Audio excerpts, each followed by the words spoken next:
Identify what you like doing, your niche, add value within that niche to those people for as long as you can without asking anything. Try and add that value and that content on as many channels as possible. If you're not good with audio, if you're not good with video, that's fine. You can start adding on Twitter.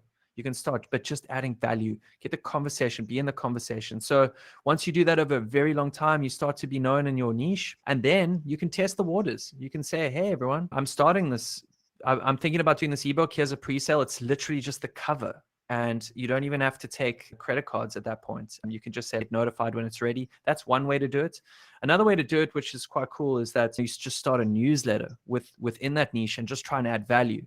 If you can add value within your niche via email format, where people are actually consuming your content and you are saving them time, that's a real kicker here. So like the book, the PDF, the online course, everything is about saving people time, increasing their skills, adding that value. If you can do that within your niche via inbox, you have this direct line to sell to them again. And they trust you. You've just been adding such value. They want to reward you, even just say thanks.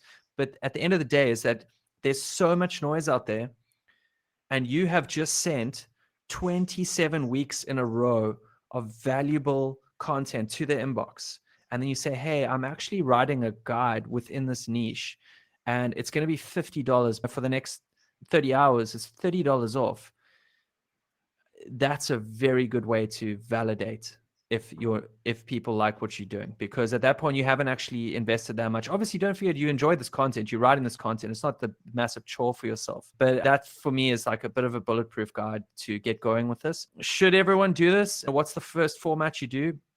It's probably a newsletter, because all that content within the newsletter is reusable into your book and so on. But even lighter than that is just social media. So it would go from putting some tweets out into getting people subscribed in the newsletter. Let me also just try to summarize this. So you're saying that people should just create things in the format that they're comfortable in. The idea is to get going. Once you have that, once you have the ball rolling, you're getting feedback, you are getting validation. You can obviously then dive into other formats, but it's not like a one size fits all. You don't really have to create an ebook to start with. Just do something that you're comfortable with.